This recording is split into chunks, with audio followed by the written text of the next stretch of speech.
I'm just filming, but before I just going to show you my questions. I'm quite happy not to see the questions. Sorry? I'm quite happy not to see the questions. Okay, so you don't want to know? No. Okay. It takes away the spontaneity. Okay. But because actually I've got many questions, so that's why I wanted you to select a few of them, but you don't want to. How long do you need? I don't there are about 10 questions, but if you want, that's why. That's all. 10 questions.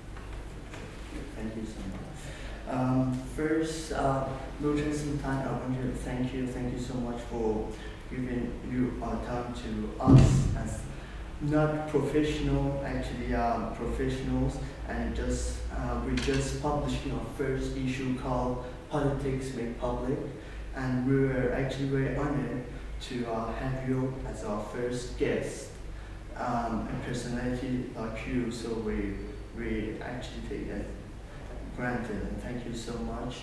First, about our magazine, we published our first issue without any fundings, and for the second one, actually a company accepted to fund it. So we're glad to have this company as our sponsor, and so this is about. And then we already launched the website.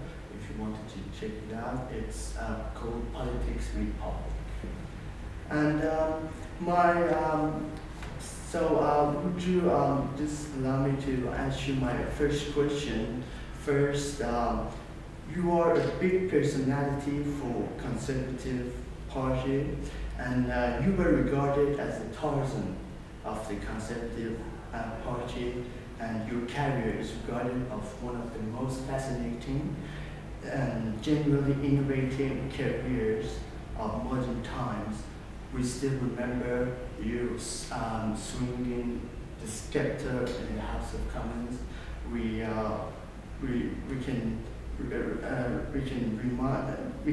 You can be reminded as the man who toppled Baroness Thatcher, and also you were Deputy Prime Minister. But now you're a citizen statesman whose decisions are not anymore influential anymore within the party. So how do you regard the changes over the course of your life? Do you regard them as progressive or regressive? No. I don't have an answer to that question. Other people will make these judgments. The fact is that in my lifetime the world has changed beyond recognition, and that is always the case. I've been lucky enough to play a part in the process in this country, and in some cases within an international context, particularly the Cold War.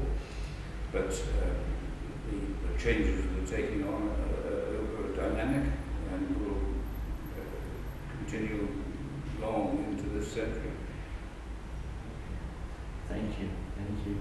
And please allow me to talk about Baroness Thatcher's downfall. For me, I can resume it.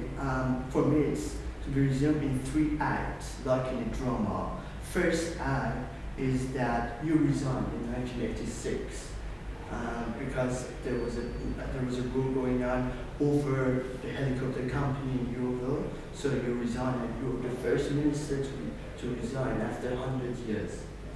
And then comes Act 2. It's Nigel Lawson who resigned over the poll tax. And then the final act is Geoffrey Howe, which resigned in 1990 over Europe. So was all these happenings a setup, and were all being planned before to dismantle the government and to contest the Baroness' leadership, or only a failure to achieve the collective responsibility which is essential within the government? Which one?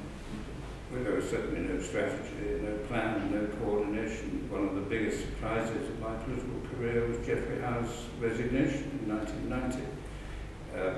So it's quite wrong to see all these events as part of some organised arrangement. They did have a common theme, of course, but they were unpredictable and uncoordinated.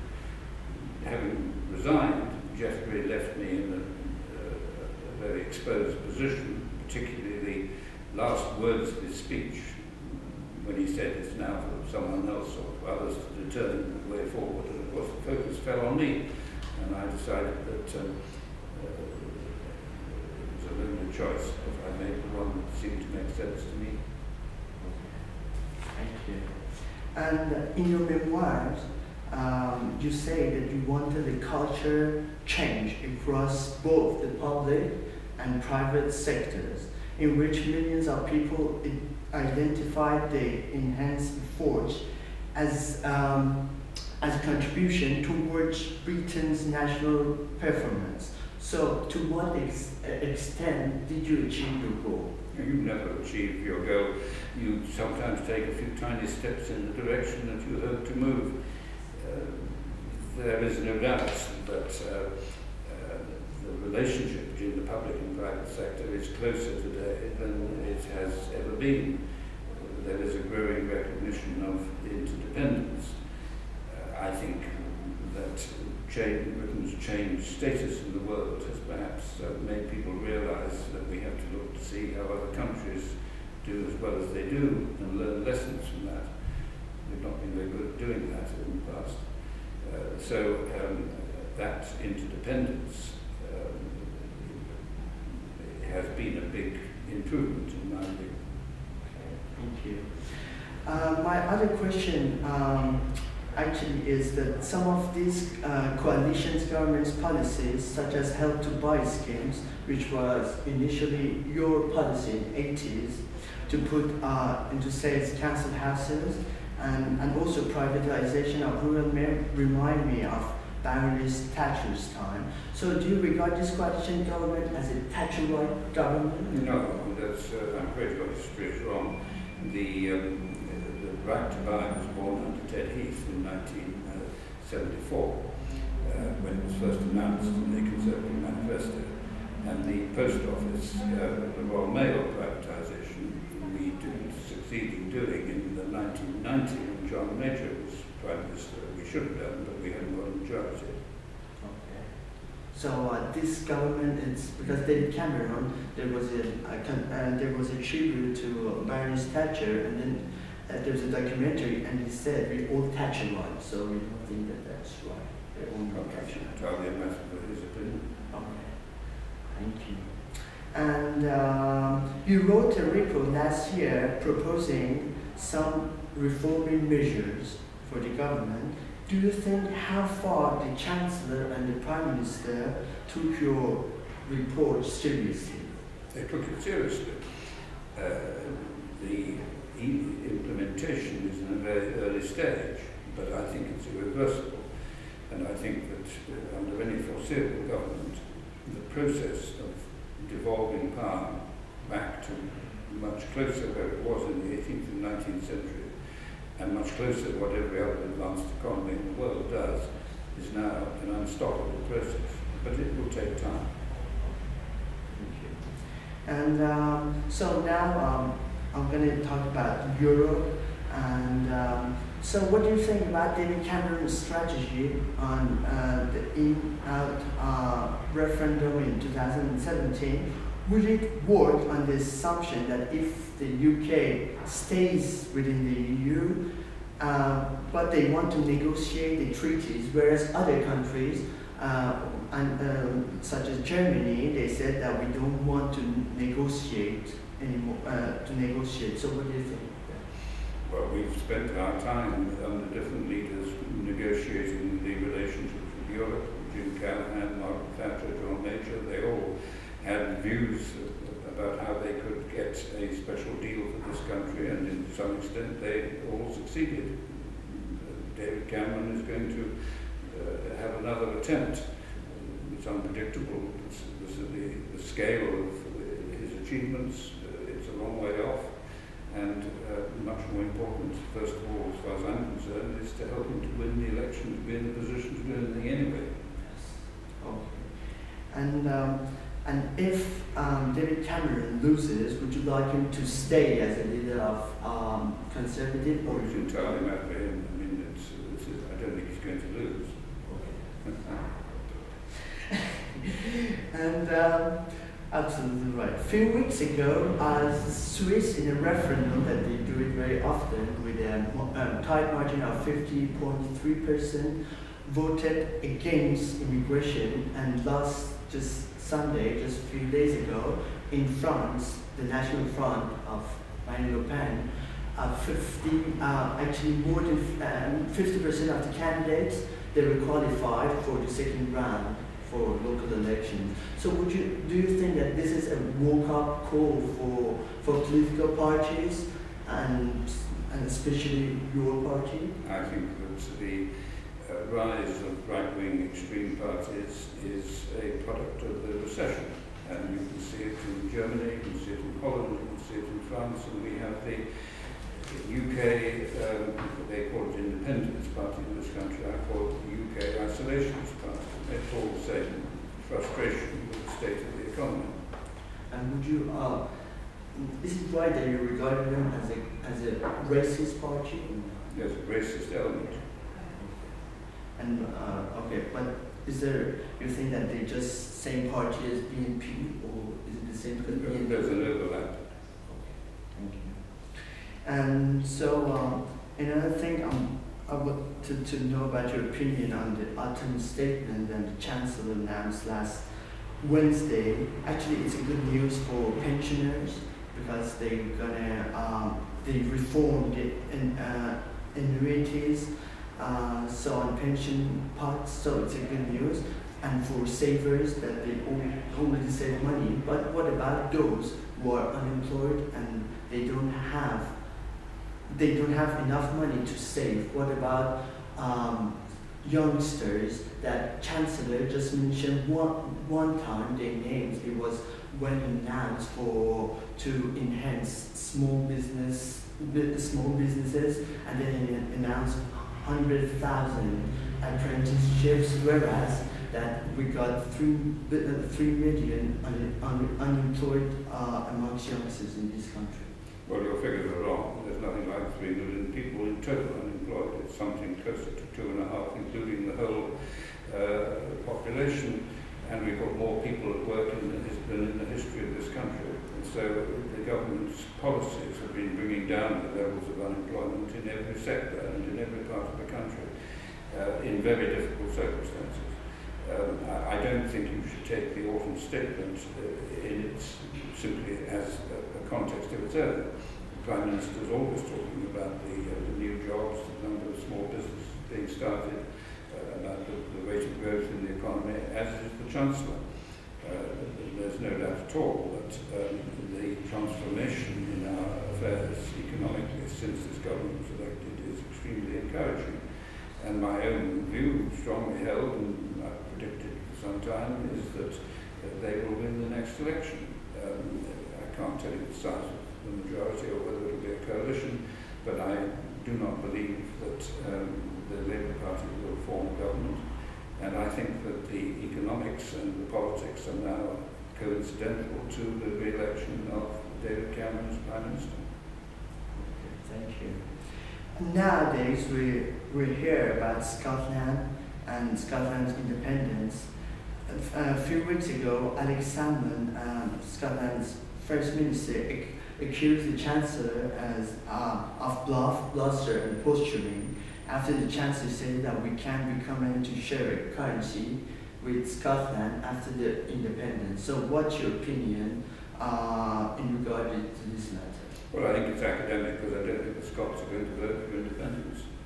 I think that they will realise the huge interdependence of Scotland and England and Wales and Ireland, and that Scotland has made a massive contribution to that independence and that prosperity, and they won't wish to take a risk on a new and untried structure which, frankly, ignores the whole drift of modern history. And I wanted to know about, because 2 weeks ago you went on Christian Time, and you explained about the chase thing. You know, you said Russians are like playing the chase with them. Chess. Yeah, the chess with them. Can you say explicitly what did you mean by this? Well, politics always includes an element of working out the strategy you wish to apply, working out the problems, having solutions, seeing the future. And that's really what a chess player does. I don't know whether you play chess, but I don't play it particularly well, but I know the basic rules. And the Russians are masters of the chess board. They think things through, they take a long-term view. One of the things that Russia is preoccupied by is the extraordinary length of its frontier, stretching in the east from China, past China, down through the Middle East, right along that very unstable part of the world, to Western Europe. And they know that their history is one long battle on those frontiers. The worst of all the battles came from Western Europe, with Napoleon and Hitler. They know that, and they have a very long, indefensible frontier to the west, flat country, no natural frontiers to defend. And so they are deeply preoccupied about their ability to defend their homelands. They would see the Crimea as very much a self-interest to Russia. And it's quite obvious that the Russian people in the Crimea feel the same. So I was always, I said at that question time, preoccupied with the longer-term relationship with Russia. And in the looking ahead, 20, 30, 50 years, I see we have every reason to cement a good relationship with Russia, because most of the problems that I can see developing in the world of tomorrow, we're on Russia's side. So, do you think that this is another failure for EU to reach an agreement within, between the countries, because these last years, I think that Europe has failed on foreign policy. So, well, you see, I don't take this short-term view. Europe has never agreed on foreign policy, but they've always resolved their disagreements by spilling the blood of young generations. And it's been a different combination, a different pattern of alliances, but it's always ended in tears and in bloodshed. The great strength of the European movement before the European Union, Schuman Plan, for example, was about avoiding the recourse to war. And to that extent, the post-war European arrangements have been far better than any previous century, but it's in its infancy in historic terms. Yes, thank you. And Mr. Heseltine, because you got 50 years career in politics, so may I ask you, what are your regrets that you wish, if you, in a matter of time, you could just do more that you didn't have time to do that?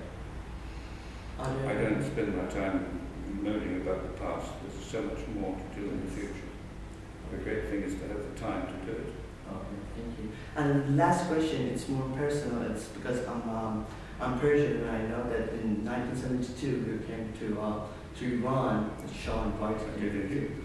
And for the Concord project. Yes. So how far this project was successful? This is my first question, and the second one was, how did you see the Shah? Did you see him as a powerful man to modernize his country, or you just saw his power but without that force to modernize his country? Well, I don't pretend to be an expert on Iranian history or Persian history, but I have no doubt at all that what the Shah felt was that he could use Tehran as a staging point on the east-west routes for Concord. Concord was a short